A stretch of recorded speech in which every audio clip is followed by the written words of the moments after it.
This is the Not Bitter, Just Better Everton podcast. If you haven't already, go and like us on Facebook, facebook.com/EFC Not Bitter, Just Better, or you can find us on Twitter at Just Better EFC.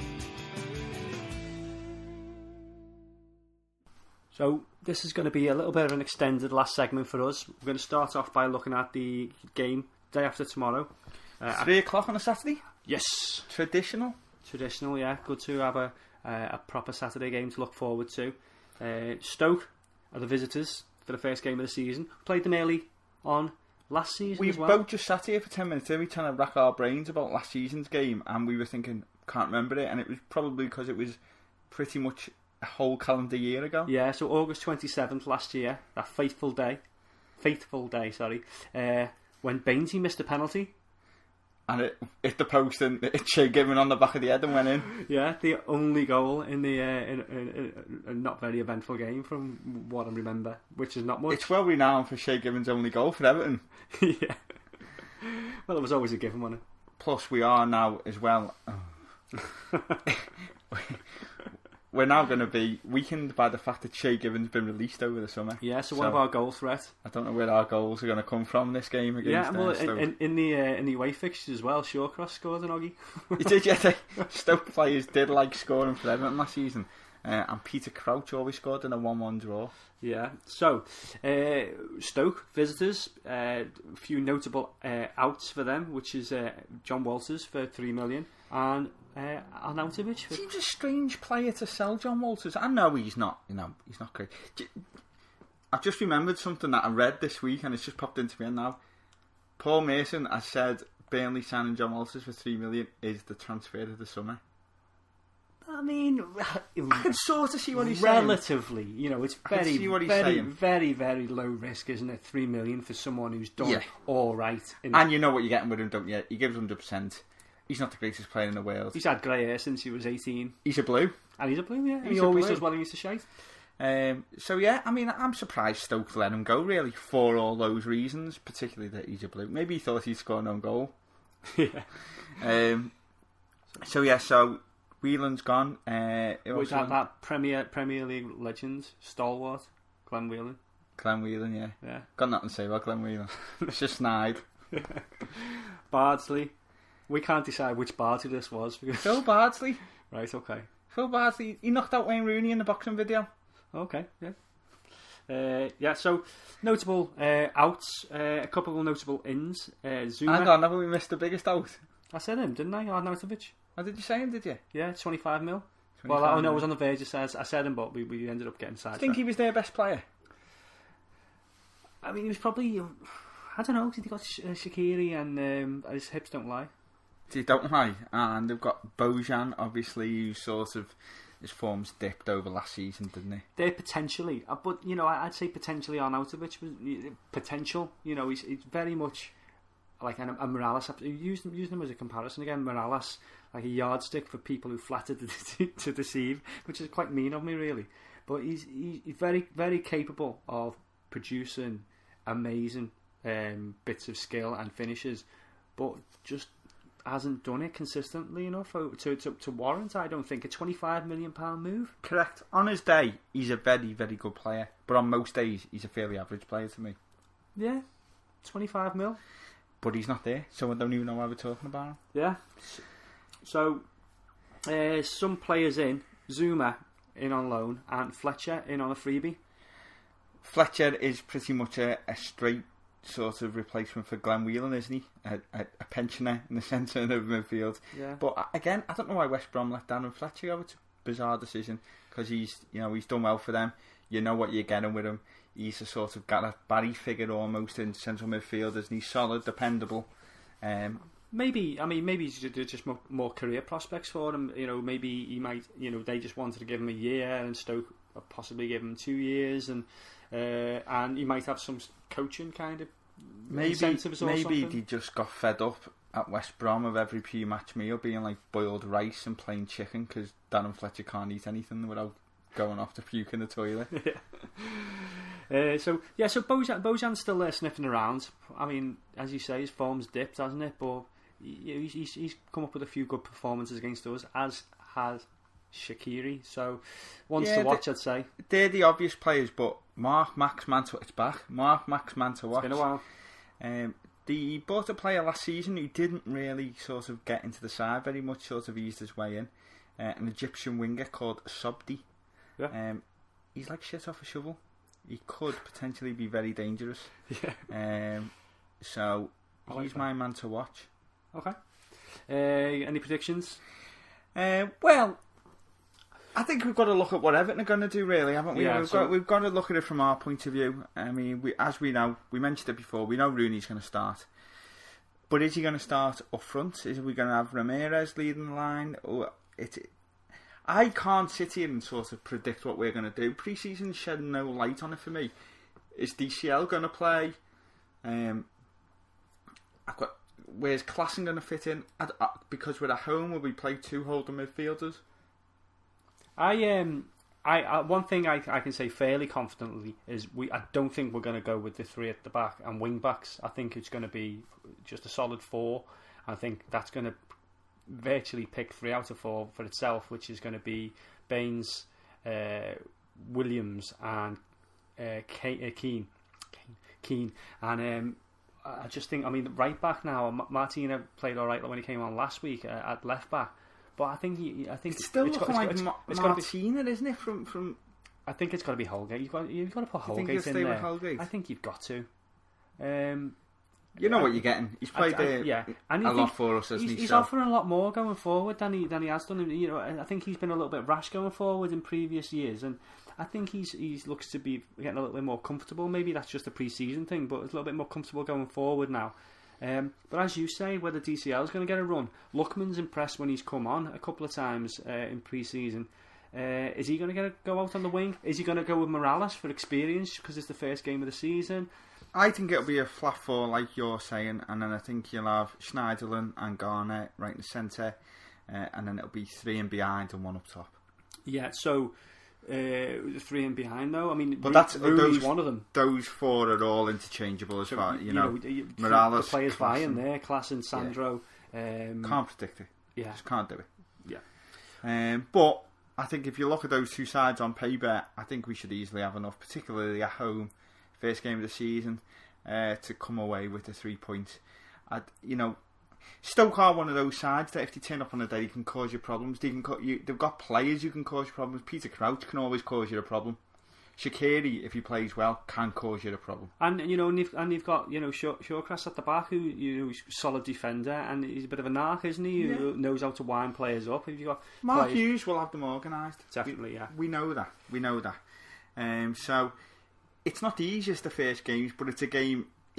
Particularly if we've got any ambition to do anything, then that we should be confident about going into. Just to add on to that, particularly with the games coming after it as well. Of course, we've got to take 3 points here, because one, it'll set us off in the right vein for the season. But then you look who's coming up. We might not get another point for the next 4 or 5 games. Don't be so negative. Don't be so negative. No. If I've got to predict a result, I'd say a win for Everton. I don't think we'll rout them by any means, but I'd 2-0, 2-1 maybe. Yeah, I'd say 2-0. Okay, so going on from just the individual game, looking into the season as a whole, you've asked me to pick out a couple of categories, and I've managed to, you know me, I normally sit on the fence over these things, but I've managed to pick out a choice for each of the categories that you suggested. Just before we go into that, apart from relegated, actually. Just before we go into that, on a whole, how excited are you about this season? Not just on an Everton point of view, but the season compared to other seasons. Have you got a bit of excitement about this season, or because I have, because I think I can't remember. Although there are teams I think have got a better chance of winning the league, winning whatever, blah. It's quite wide open, I think. What I will say is I'm more excited than I have been for the last couple of seasons, just due to, one, personal circumstances, and two, the fact that Roberto just absolutely killed my love for football. Plus, I think this summer's got most Evertonians excited, hasn't it? So, maybe it's tailed off a little bit over the last couple of weeks because of the Gylfi thing dragging on, and we've started to realise we haven't really spent any money when you look at it in relative terms. But I think 6 weeks ago, if you'd said how excited are you about the season, Evertonians would have been, it's the best, it's the greatest season that's ever been from an Everton point of view. So I am excited about it, I must admit. Definitely a lot more excited than in previous seasons, and Europa to look forward to again, and hopefully he's going to take that serious, and he's going to take the cup game serious. I just think he's not. I know he's had a good first spell in charge of the club already, so we've already seen cup games and stuff. But I just don't think he's going to fanny about with unnecessarily like changing sides and stuff, and he's just going to pick the side he thinks is going to be best to get the results, and I look forward to that. Right, okay, so we're going to start with some Everton themed predictions first, I think, aren't we? Yeah, go on. Well, you've got them in front of you. So what was the first category that we were looking at? Top goal scorer for Everton for the season. Go on, I'll let you go first. Well, just because I think he's going to get more games than the other forward players, and in the absence of us not signing anyone else yet, I've picked Rooney. Right, and at what sort of figure do you think he'll for the league? Maybe 17. 17? Yeah. I remember last week when I said he's only ever... But I think he's going to get a full.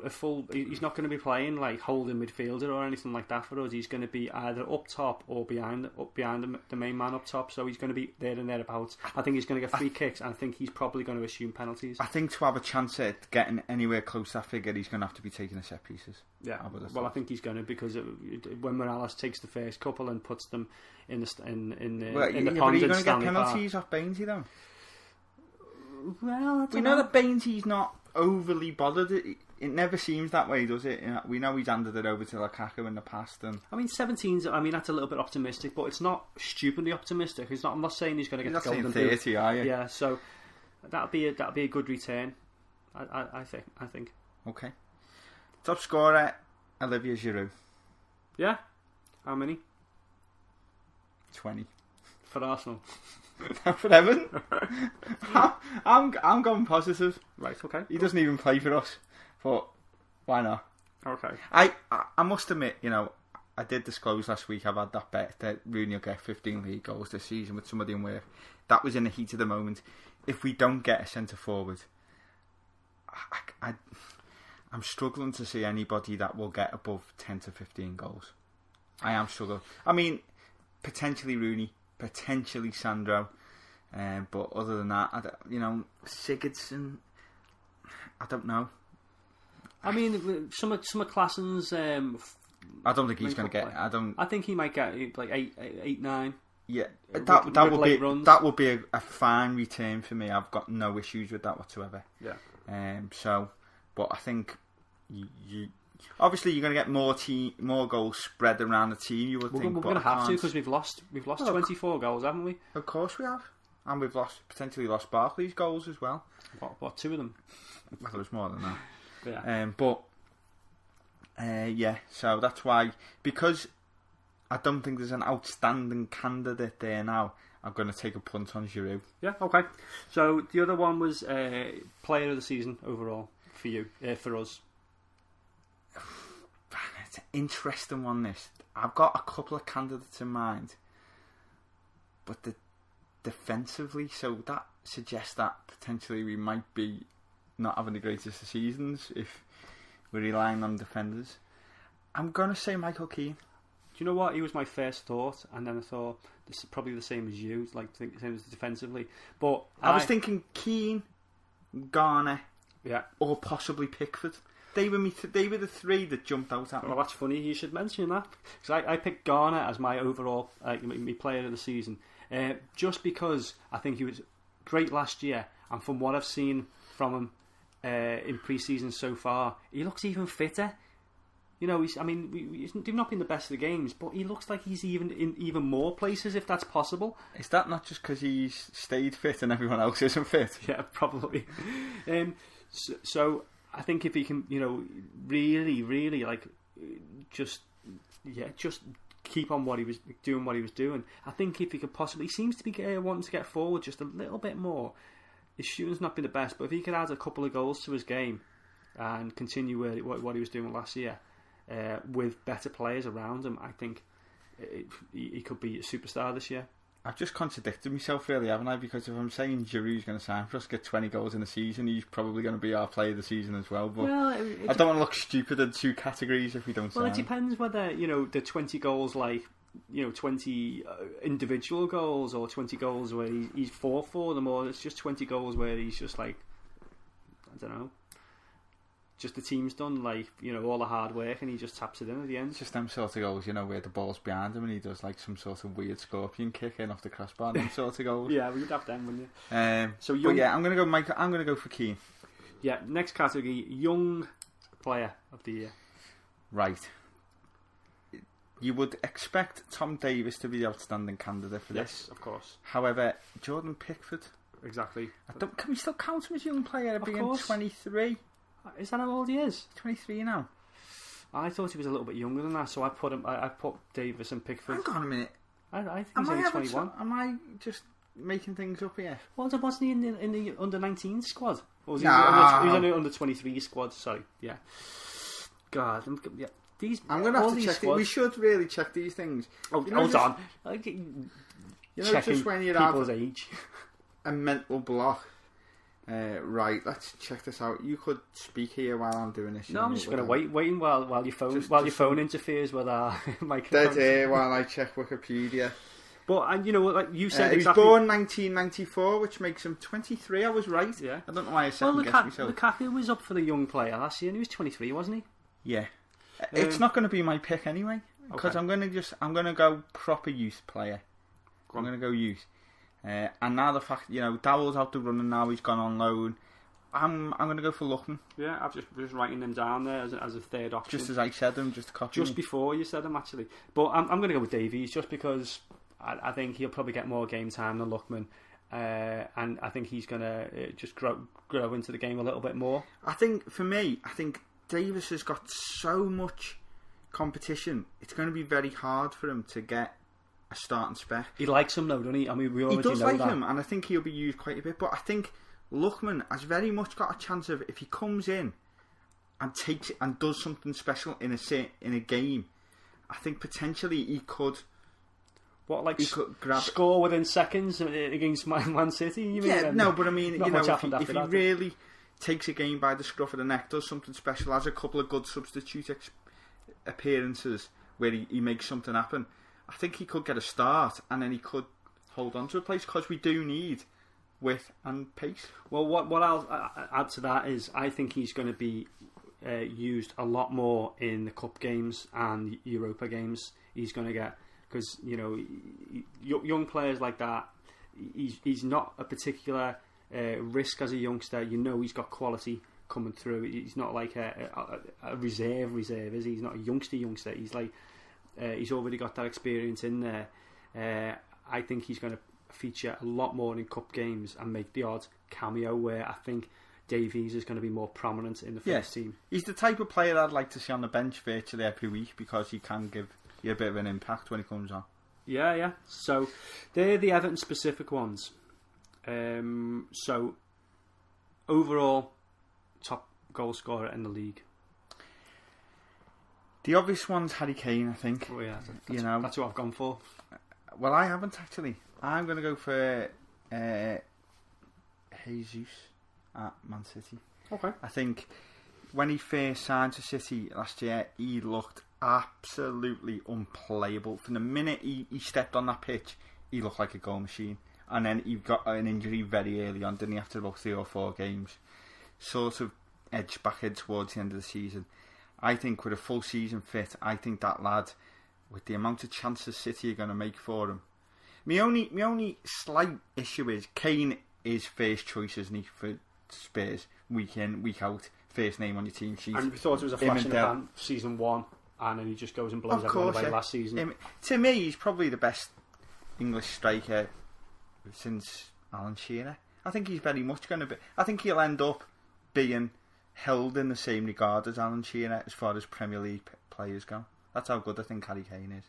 But going back to Jesus, I just think because Aguero's there as well, that he may not play every single week in the league, whereas Kane will. Aguero was still my first thought because he's just didn't even enter my record. Just because he's still one of the very few world class players I think we've got in the league. Yeah, I mean there's loads of top international class, but he is world class. But I just think he's just, for whatever reason, he's now at the wrong club for him. Yeah. So I'm going with Kane. You're going with Jesus. I am. Yeah. What? Just throwing it out there. How many goals does Lukaku get this season? I reckon he gets 20. Just 20. Well, no, maybe 20 to 25. Or? Yeah, 20 to 25. I don't think he's going to push on any more than that. He's going to face the same problems that he faced with us, playing the top sides. He can't control the ball. Well, yeah, and he's going to get. Well, I mean, I suppose he's going to have Pogba playing a ball through to him, and he's going to be able to lay it where he wants it. He's rather no than more Schneiderlin, though, is he? But he's going to have better players around him feeding him through, I guess. I mean, that's unfair. I mean, I don't know whether that's fair, really, because the standards in the league don't suggest that they're much better than us. I think he may have an issue with there's a lot of talk that they're going to bring Ibrahimovic back into the fold. So, he'll then face the same problem as Jesus. When you've got Aguero knocking on your door, I don't think it means you play every game. And I think if Lukaku drops out of form and Zlatan's there, then Zlatan's going to play. Did you see that whisper? I'm not even going to call it a rumour. Last week that was going around that there was only two clubs who he was interested in. One was Milan and one was Everton. Ibrahimovic. Did you see that? Oh, I know. At one point with the bookies, we were fourth favourites or something. Yeah. It was United, then Milan, then any MLS club, then also or something, which was daft. Yeah. Yeah, I can't say. I mean, I'd love it. That would just be. No. Don't even let yourself think that, do you? Yeah. So the top four, top four, and then top six overall. So go with the top. And we're not going to do player of the season. Well, I mean, I put a question mark by that because I just couldn't. I just can't even fathom one. Yeah. Alright, let's do our team prediction, because I think generally player of the season comes from whoever you pick to win the league, doesn't it? Yeah, okay, so win the league, let's do it position wise. Man City for me. Chelsea. Do you not think Chelsea are weaker than last season? Do you not think Chelsea will miss Diego Costa? To me, Diego Costa, I know Hazard was the best player, Kante was brilliant, but I still think Diego Costa wins your leagues. A player like Diego Costa. I still think there's time though for them. I mean, Morata's coming, isn't it? But they've still got time to sneak someone. And they've got Batshuayi. Batshuayi. Yeah. He's still there sniffing around. He could push on, and they could sign Ross Barkley. They might. Could be the missing piece. But they might get those goals that cost it between those two. I think it was a strange decision to sell Matic. Bizarre, because especially to someone else who's a rival. Yeah. Mad. I know they've signed Bakayoko. I mean, it wasn't exactly. I mean, it wasn't exactly like it's a surprise to see Bakayoko getting a second shot at the Premier League after all these years, isn't it? And in midfield for Chelsea. Weird. Yeah. But good luck, Ibrahim. So I'm going City. I'm through you there now. Yeah, you have. Yeah. I'm going City. You're going Chelsea. Yeah. I think I'll run down who else I think will be in the top four. I think Chelsea second, Chelsea, Man United second and third. Yeah, they not much between them, like a point or something. And then fourth. See, fourth is difficult now because I think Spurs will drop a little bit because of the Wembley factor. They're basically going to be playing every game away from home, aren't they? Really, by using Wembley as the home ground next season. They didn't do well at Wembley in the Champions League last season, so I think fourth is wide open between four teams. Maybe I don't want to say Everton because I don't think we'll finish in the top four. I'm just getting a bit ahead of myself there. No, if we sign Giroud and he gets 20 goals a season, Everton finish fourth. Okay. If we sign a striker who gets us 20 goals next season, but where we with stand that now? team around him, Okay. what's that? We'll finish fourth. Where it stands now, Spurs fourth. Okay, so they're your top four. I will go. I think Man U are going to step up and gel, and they're going to finish second this year. Do you think it'll be a close-on thing between the two Manchester? Oh, you went for Chelsea, didn't you? Chelsea, and I think Man City third, and I think Arsenal are going to turn it. I mean, I say turn it round again. It's not really like they have to turn it round much to go from fifth to fourth, is it? But I think they're going to. You know, they've added another piece, and you know they are what they are. They just. I think last season Spurs were just so outstanding. Any other season that they would have won the league, but you know Chelsea just. But better. Do the Blues get in the top six? Yeah. At whose expense? Who do you think? Well, you know who I would love to say, and if a certain club sell their best player this summer and don't get any of their transfer targets, I could see them dropping down a couple of places. Well, potentially Spurs could drop quite a bit. They could have it. You know, they've not brought anybody in. But do you have a million players anyway, haven't they? I mean, I suppose they've got. No, do you know what? They haven't got a million players anymore. And when the first team on paper is as good as anybody, in fact, it could almost be the best team on paper, the first 11. But then after that, it's quite thin. I think. You know, I like that Son kid who comes in, gets goals, but really they haven't got anybody pushing for places. I don't think. You know. You look at who they generally tend to bring on as a substitute. Harry Winks looks a good young player, but he's not going to win you the title. So Spurs, if they struggle at Wembley, they could have a bit of a blip season. I think they'll drop down to fifth. Okay, so Everton sixth, yeah, and Liverpool seventh. No, West Ham seventh. Right.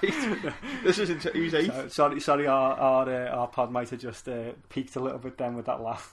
No, I mean, realistically, I think they're obviously going to be there or thereabouts, but I just can't see where they've strengthened. And if you lose Coutinho, no, I can't. I mean, this is obviously biased, and you know, if you get a full season out of Mane, and Salah's obviously he's super quick, they're going to hurt people. They will hurt people with pace, but. They can hit people with pace down the flanks as much as they want. If they're then crossing the ball into Origi, I don't care. Because what's he going to do? Oh, you've said it now, haven't you? Well, but yeah, so it's going to be. This is what I mean. This is why I'm excited. It's going to be interesting. But also all manner of shenanigans. We could leapfrog. I mean, I think sixth is a realistic, and it's progression for us. Six is realistic. Six is progression. We're not being daft. We've made some good squad strengthening signings, but we've not gone out and signed a worldie, have we? At the end of the season, if we finish sixth, it shows progression.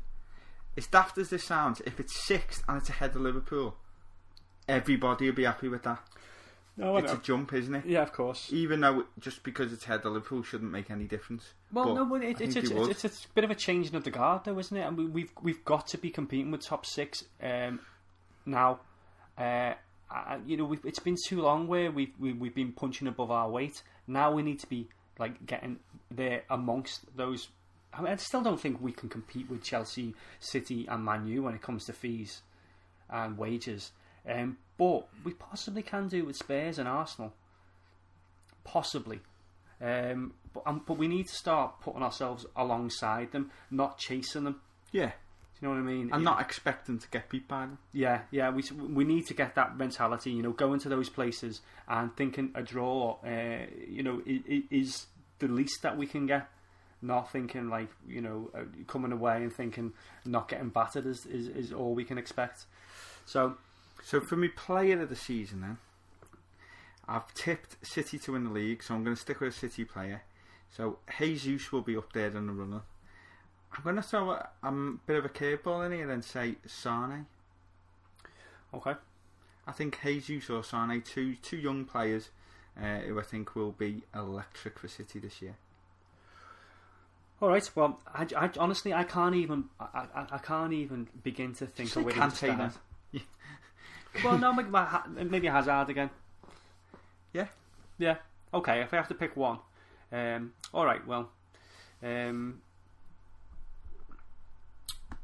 Sorry, I just noticed that the time our outro was just about to pop in then. So that's a good sign to start wrapping up, I'd imagine. Was that all the predictions we had? I think it was. I think so, yeah. But can you see anything outrageous happening? You did say to have a look at relegated teams as well, but I mean, I can't really see past the sides that come up. In all honesty, no, I know. I think Brighton and Huddersfield nailed on. Not a chance. Nailed on. And then maybe Newcastle might stay up if Swansea are terrible again. Other than that, I think it'd be out to Swansea or Newcastle for the third place.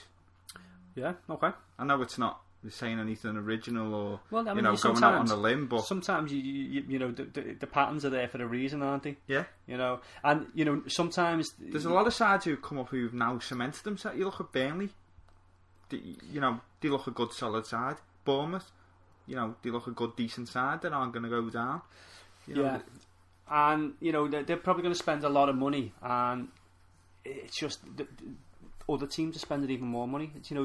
Clubs sometimes coming up, they splash out a lot to try and consolidate and aim to finish 17th. Yeah. I mean, the one thing you could say about a club like Burnley is they've probably lost the best player in Michael Keane, haven't they? And England C international Andre Gray as well. So they signed John Walters though. They have, yeah. Yes. Republic of Ireland A international. Yeah. Yeah. So I can't see another Leicester happening. Let's put that way this season. And I think I can't see anyone else breaking the top 7. Including ourselves, and I can't see anyone coming up and kind of even making a sneaky little poke about there. Can you? West Ham? No. West Ham are probably the most likely, but can you see it? Can you see Leicester bouncing back a little bit? I think they'll be better than they were last season. I think they'll finish in the top 10. Yeah. I think they'll be there or thereabouts, 8th, Yeah, but not enough to have these strengthened enough. Maybe if Everton finish 6th and West Ham finish 7th and Leicester finish 8th. Southampton finished 9th. What a season. And Liverpool finished 10th. Klopp gets sacked. But I'll be happy with that. The new Messiah. What a tit. Anyway, so game to look forward to. We're probably going to put this out on a Thursday night. As always, I want to say thanks for listening, and those of you who are listening on Apple device, keep spreading the word for us. We're still looking into how to get you to listen on other smartphones, like Android platforms. Still not the sound. Can we get it on a Nokia 3210? Yeah. It'll just sound like a load of beeps. Need something to listen to while I'm playing Snake. Yeah. SoundCloud is just too problematic, so we're going to look into other reasons. But if you've got a mate who ends up wanting to listen to it on Facebook or our Twitter feed or whatever, you can listen through our links on there through Podbean and through Acast Player. And you can always write to ITV, BBC or Sky Sports and try and get us a show commissioned if you want. I feel like that's the boring part that we have to end on, but it is saying thanks to you all anyway. We do need to start building up again and getting you to spread the word for us and getting back to where we were. Okay, anything to add, Mark? What if Burnley have a good season and Liverpool finishes 11th? Imagine that. Yeah. I'd take that. I'd have that. And then Jurgen Klopp can get sacked at Christmas. They bring Kenny Dalglish in as caretaker and he gets sacked in February. Yes! Go on! Smells a week. It does. Right, Blues. See you next week, hopefully after a good victory.